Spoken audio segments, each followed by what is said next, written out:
എറണാകുളം ബ്രോഡ്വേയിലെ തുണി വ്യാപാര സ്ഥാപനമായ രാജധാനിയിൽ നിന്നും 6.25 കോടി രൂപ പിടിച്ചെടുത്ത ദൃശ്യങ്ങൾ 24-ന്.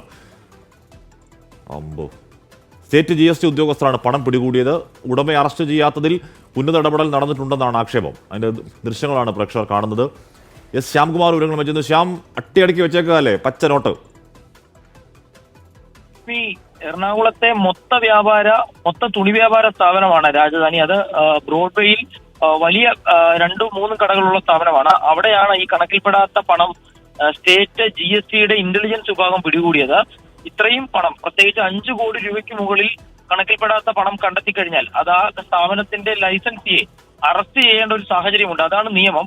പക്ഷെ ഇവിടെ സ്ഥിതി വ്യത്യസ്തമാണ്. ഈ സംഭവം ഉണ്ടായി ദിവസങ്ങൾ കഴിഞ്ഞിട്ടും ഈ പണം പിടികൂടിയിട്ടും ഈ ഉടമയെ അറസ്റ്റ് ചെയ്യുകയോ അതിന്റെ അടുത്ത നടപടികളിലേക്ക് പോവുകയോ ചെയ്തിട്ടില്ല. ഇതിലാണ് വലിയ പരാതികൾ ഉയരുന്നത്. ചെറിയ കേസുകളിൽ പോലും GST വകുപ്പ് ആളുകളെ പിഴ ഈടാക്കുകയും അറസ്റ്റ് ചെയ്യുകയും ചെയ്യുമ്പോഴാണ് ഇത്രയധികം, ഏകദേശം 6.75 കോടി രൂപയുടെ നോട്ടുകളാണ് ആ കാണുന്നത്.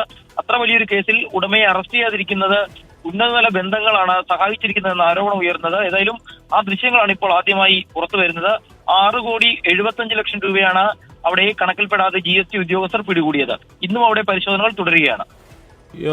ഈ 6.5 കോടി എന്ന് പറയുന്നത് വലിയ തുകയല്ലേ ശ്യാം? എത്ര വലിയ ഷോപ്പാണെന്ന് പറഞ്ഞാൽ പോലും. ഇപ്പോൾ 6.5 കോടി ഇവിടെ കണക്കിൽപ്പെടാതെ വന്നത് എങ്ങനെയാണ് എന്നതിനെക്കുറിച്ച് GST ഉദ്യോഗസ്ഥർ വല്ലതും പറയുന്നുണ്ടോ?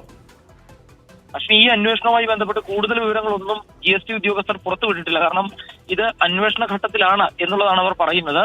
സ്വാഭാവികമായും ഇതിന്റെ ഈ പണത്തിന്റെ ഉറവിടം, ഹാഷ്മി ചോദിച്ചതുപോലെ തന്നെ 6.75 കോടി ഒരു ചെറിയ തുകയല്ല. അതുകൊണ്ട് തന്നെ അതിന്റെ ഉറവിടം സംബന്ധിച്ചുൾപ്പെടെ അന്വേഷണത്തിലാണ് എന്നുള്ളൊരു മറുപടി മാത്രമാണ് ലഭിക്കുന്നത്. പക്ഷെ നിയമപ്രകാരം മറ്റ് നടപടികളിലേക്ക് പോകാത്തത് എന്തുകൊണ്ട് എന്ന ചോദ്യത്തിനും മൗനമാണ് നിലവിലെ ഉത്തരം. ഏതായാലും ഈ കേസുമായി ബന്ധപ്പെട്ട് തുടർ നടപടികൾ ഇന്ന് ഉണ്ടാകുമ്പോൾ അതിൽ കൂടുതൽ വ്യക്തത വരുമെന്ന് നമുക്ക് പ്രതീക്ഷിക്കാം. ഹാഷ്മി. എസ് ശ്യാംകുമാറാണ് വാർത്തയുടെ വിവരങ്ങൾ നൽകിയത്. 6.5 കോടിയാണ് പിടികൂടിയത്. അപ്പോൾ അതിൻ്റെ ഉടമ ഇതുവരെ അറസ്റ്റിലായിട്ടില്ല. അപ്പോൾ എന്താണ് ഒരു മെല്ലപ്പോക്ക് ഉടമയുടെ കാര്യത്തിൽ എന്നുള്ള കാര്യത്തിൽ ചോദ്യങ്ങൾ ഉയരുന്നുണ്ട്. അതിൽ മറുപടി നമ്മൾ പ്രതീക്ഷിക്കുന്നുമുണ്ട്.